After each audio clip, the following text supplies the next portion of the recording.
What is going on, everyone? My name is Under the Radar and welcome back to the Pokemon Premier League Team Builders. Today I'm going to be bringing you my Week 4 Team Builder against RTK and the Portland Timbers. Now, last week we had a loss, again, second loss in a row, kind of like disheartening, but I kind of had to get my head in the game. I needed to focus, I needed to build a great team for this game, and I think I built a fantastic one. Let's just go ahead and look right at RTK's team. He has a Milotic, Shaman, Rotom, Heat, Donphan, Goodra, Gardevoir, Mandibuzz, Scyther, and Bisharp. Only 9 Pokemon, so it made my team building work a little bit easier. Looking at his team, it's very fat. It's honestly, it's not fatter than mine because I have a Regenerator Core, but Milotic, Shaman, Rotom, Heat, Donphan, Goodra, Gardevoir, Mandibuzz. They can all be really fat or walls, every single one of them. So that's a little depressing because I don't really have the wall breaking power to break through all of it. I have like one thing maybe to break through all of it, but that's just it. His sweeping potential is meh against my team. He has Shaman, which could be a sweeper, Rotom Heat, which could be a sweeper, Goodra, somewhat, but it's bulky, so I doubt it'll be a sweeper, Scyther, and Bisharp. The biggest threat out of all of them is Rotom Heat. I think Rotom Heat is probably one of the most annoying Pokemon to go up against and one of the most annoying Pokemon to use because it never does what you want, but playing around it is very difficult. That's what I found with League format. So I had somewhat of a difficult time building for this team just because there were 3 Pokemon that I knew that had to come no matter what, so I kind of had to build around that, and it just kind of sort of built itself from there. But let's go ahead and look at the first Pokemon that I decided to bring, and that is Miltank, Vadramon. He is a Curse Tank. Well, she, because Vadramon can only be female. And he's rocking Return, Rest, Sleep Talk, and Curse. I wanted Rest and Sleep Talk over Milk Drink and Heal Bell just because I wanted to be able to rest all the way up to full and still be able to hit him, you know? I didn't want to have to take 2 turns to get, well, realistically 3 if I'm low enough to get all the way back up to full, get rid of my status, and then start attacking again. I want to take 1 turn to do all of it and then start attacking again, so that's that. He basically has nothing for this. His normal resist, if I get up to like +4, is taking like 60% from a return, so that's always nice. And yes, I did check my happiness. I'm up to max happiness. And if I get set up to +6, there's a lot of things I can set up to +6 on. Shaman, Milotic if it doesn't have Dragon Tail, the Mandibuzz if it doesn't have Whirlwind. There's a lot that I can set up to +6 on his team. Donphan, depending on if I've already set up 1 or 2 curses. Bisharp, depending if I've already set up 1 or 2 curses. There's a lot on his team that I can set up on, and I can win. I want to sweep him with this. My goal is to sweep him with this. There are 3 problems with me sweeping him with this. Number 1, Dragon Tail on Milotic. Number 2 is Whirlwind on Mandibuzz. And number 3 is Trick on Rotom. I know he's going to be bringing Milotic. It's his favorite Pokemon on his team. I've known this from last season. He used it very well. So I fully expect him to bring it. So if I see that, I have to scout and see if he has Dragon Tail. I think that he has room for it on his moveset because he only needs Scald, Ice Beam, and Recover realistically. And he could want to run Mirror Coat over that for Mega Manectric, but then he wouldn't have Ice Beam, which then means he can't touch a Moonguss, which then means I can Toxic Stall it and beat it 1v1, so that's a thing.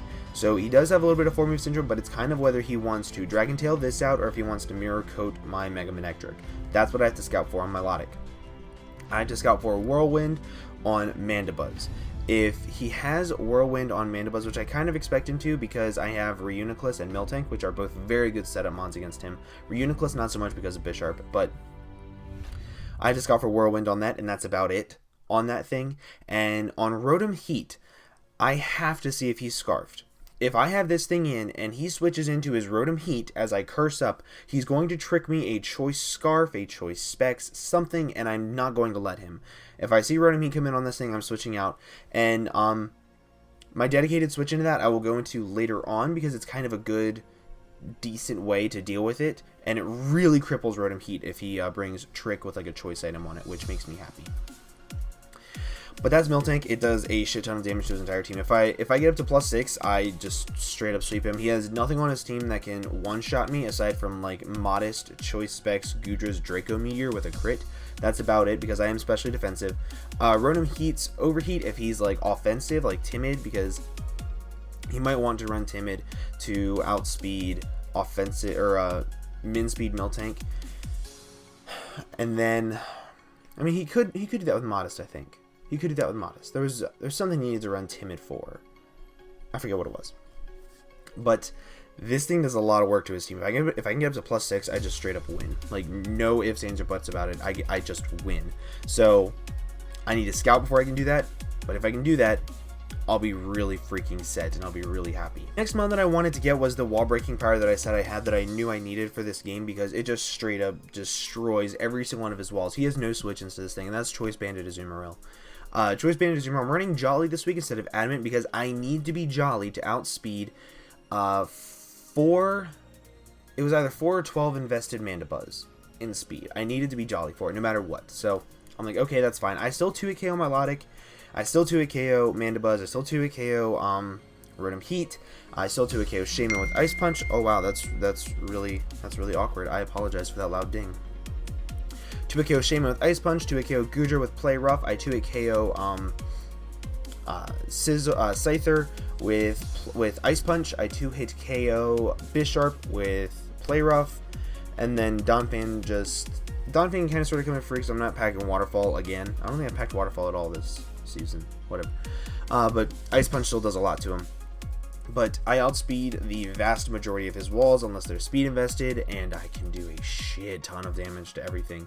I'm running Knockoff because I want to be able to knock off items. Like, I want to be able to knock off the inevitable Rocky Helmet on Mandibuzz, the leftovers on Milotic. I want to be able to, if he thinks that he can switch into his Rotom on this, and I go for a knockoff, that would be fucking amazing. But then that just means that if my trick plan doesn't go, that I'm like almost 100% positive he'll be bringing Choice Scarf or Choice Specs Trick Rotom. Because if he can trick my Aloma Mola, my Reuniclus, which if he tricks my Reuniclus at Choice Specs, I should win, because that's how I won week 1 with the Choice Scarf. And he'll want to Choice Scarf my Moonguss. So I think that's very possible with all those. I'm hoping he brings that, because it's awesome. Aqua Jet is there for just standard priority, because if I get him low enough, this thing can clean up late game with Aqua Jet. It does a lot of damage to a lot of his team. I also want to be able to knock off Scyther's Violet, because I think he'll be bringing a little bit more of a bulky Scyther, not a defensive, or not like a Choice Banded one. Because if he brings Choice Banded, then my Mega Manectric will be a free switch into it, along with some other things that I have on my team, like my Togetic.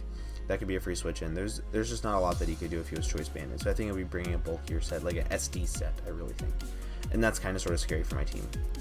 Like, really fucking scary. But that's Azumarill. It just does a lot of work to his team. Wall breaks him, and hopefully gets everything low enough to the point to where they are forced to recover up, and I can get in my Miltank and curse up and win. That's the hope there. That's what I'm really going for. But that's Azumarill. Very nice for this matchup, and very nice against his team. The next mon that I want to go over is my Rotom Heat Trick switch-in, and that is Assault Vest Aloma Mola. So, let's go over his moves first. Wake Up Slap. That's for Bisharp, obviously, because if Bisharp comes in on this thing, he thinks he can set up on me all day, because Waterfall does like 33%. So if he sets up to +2 and goes for like a knockoff, I can live one knockoff. One. That is it. And I can go for a Wake Up Slap, and if he Swords Dances in my face, 2 Wake Up Slaps easily kills him, unless he's like max HP. So that's the thing. And if he's max HP, he can't outspeed some of my other things, like my Azumarill. Knockoff is there for obvious things. I want to be able to knock off the Assault Vest on Gudra to make it weaker for like potential Mega Manectric or other potential special hitters on my team. Mirror Coat is there just in case he does not bring Trick on his Rotom Heat. Because if he Volt Switches out, he does have 2 Dark types to go into, but this is kind of sort of like late game options Mirror Coat. If he has just this left and he is locked into like Thunderbolt or something, then I can Mirror Coat him and I can kill him. Waterfall is also a very good check to that, and that also does a decent chunklet to Donphan to break his Sturdy. Because he has to bring either Donphan or Mandibuzz. I don't think he'll be bringing both because they don't match up that well against my team. the reason that this is my dedicated Rotom Heat trick switch-in. So, say he wants to... He sees that my Miltank is cursing up in his face. He doesn't have Milotic, he doesn't have Mandibuzz, nothing to deal with a cursed Miltank. And he brings in Rotom Heat on it, he's going to trick me. It's obvious. If I can go into my Aloma Mola, he's going to trick himself in Assault Vest. What that means, he is now stuck with an Assault Vest, which the majority of my team to kill the Rotom Heat is not special anyway. It's like Azumarill and Miltank, and then this, which is physical. And then he cannot Will-O-Wisp my Azumarill. At all. He cannot do it, and that is amazing. I can switch in and out knowing he has to attack me, and he cannot trick the Assault Vest away again. So that means if I bring in my Miltank on it, that means my Miltank is free setup on it. Because he can't trick me the Assault Vest to make sure that I can't curse up, rest, and sleep talk, so I can just do my thing. And it's just a very ideal situation if I could trick that thing in Assault Vest. It would make me so happy. The only bad part is I do not have Waterfall on my Azumarill, which is less than ideal.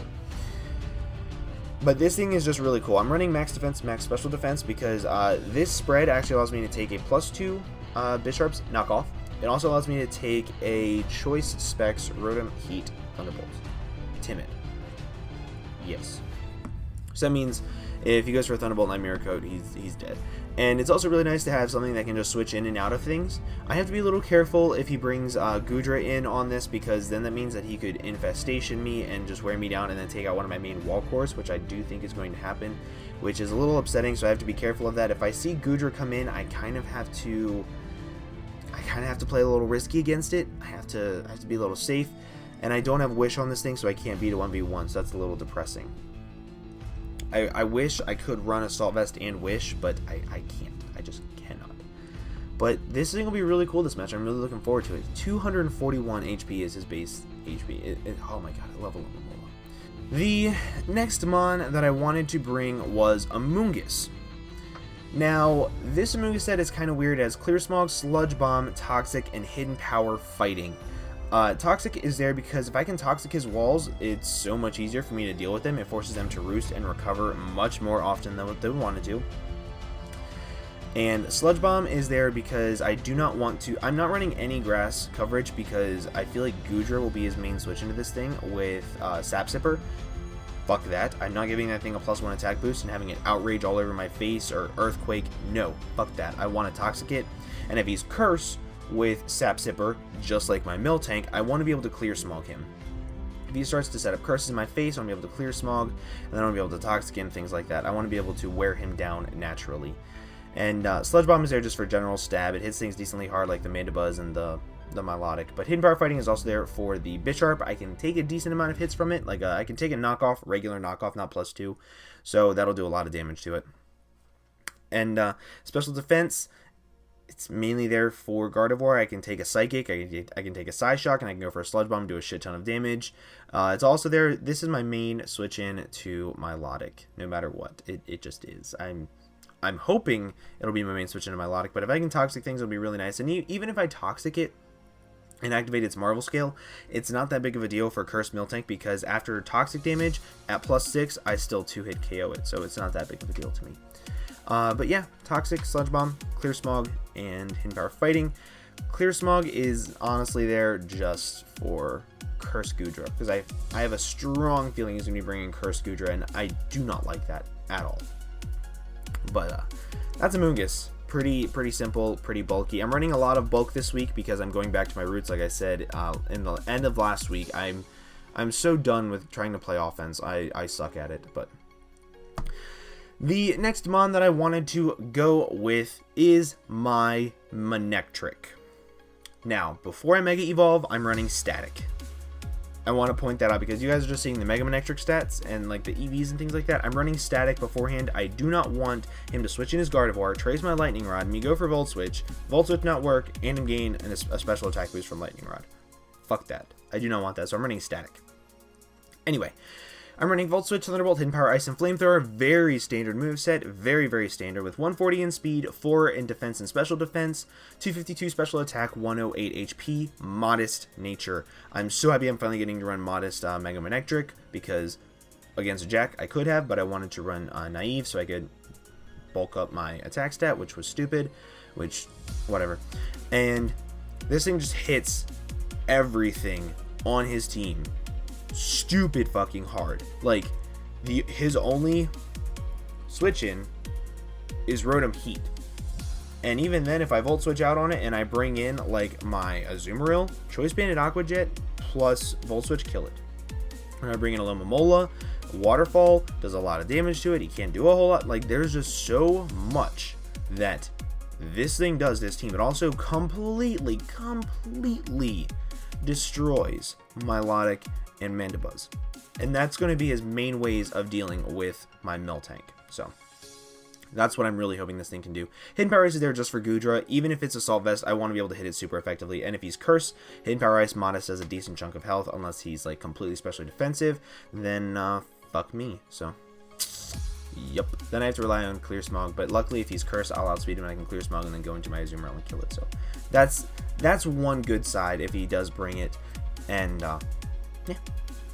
But Flamethrower is also there for the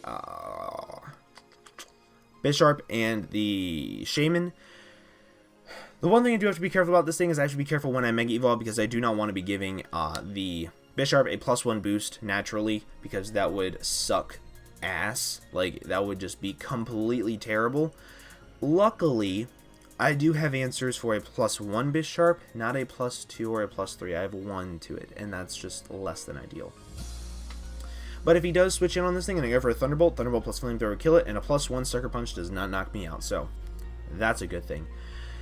But Mega Manectric is really cool here. I really love it in this match. I love Mega Manectric in general. I think it's really awesome. I'm loving the way it's played, but I'm just not very good with it, so I'm hoping I'll be getting better with it as the season goes on. And the last Mon on the team I'm going to be bringing is Forretress with the Custat Berry, Sturdy, Max HP, Max Defense, 12 on attack. Which, by the way, if you guys don't know why I put 244 in HP, because 244 in HP is the exact same thing as 248 at level 50. Fun fact of the day. You get a little bit more out of your EVs. And then you put 12 in attack and it does a little bit more damage. I'm running Toxic Spikes, Stealth Rock, Earthquake, Volt Switch. This is honestly probably going to be my dedicated lead. If I can get up Stealth Rocks, that means Rotom Heat can't switch in that many times before he has to Rapid Spin. If I can get up Toxic Spikes, that means that his grounded Mons like Milotic, Donphan, Shaman, they will all get automatically poisoned on switch in, and then I don't have to worry about clicking Toxic with my Moonguss. I have Toxic on it as a failsafe, just to be safe, also so I can Toxic the Mandibuzz. Earthquake is there for Bisharp if he has no HP investment at all. It does 50% minimum, so that's nice. Volt Switch is also there to give me momentum, because if he goes into Donphan on this, then that's free Toxic Spikes set up. Granted, he can Rapid Spin them away, but then I get a free switch into other things in my team, which is nice. And yeah, this thing is just really good utility this match. I'm really excited for it. He also had a very tough time dealing with Toxic Spikes when Sam used it week 1. I haven't seen Toxic Spikes used against him since, so I'm hoping that I'll be able to kind of sort of pull it off a little bit. If I can get chip damage on a team, that'll be really nice for Miltank and Azumarill and Mega Manectric, but I'm really hoping it works out. I'm praying it works out, because I've never been a fan of Forretress. It's just not my cup of tea. I don't think it's 4 times weakness, but I think it'll be okay. I'm hoping. Plus. Pretty plus. But that's basically the team for this week in the PPL. I'm a little nervous for it because, yeah, it's RTK. I've had a 2-game losing streak. He's won, I think he won last week. Yeah, he won last week against Liam, so he's on a win, so he's probably feeling pretty good. So I'm really scared. I'm really, really scared. But I hope this team works out. If you guys did enjoy, please make sure to leave a like down below. The team builder is going up Saturday. I might upload the game Saturday as well, just so you guys have the team builder and the game in one day, but I'm not sure just yet. Make sure you guys check out the game. It'll be up either later today or tomorrow. I hope you guys have an absolutely fantastic day, and I will see you guys in the next video. Bye-bye.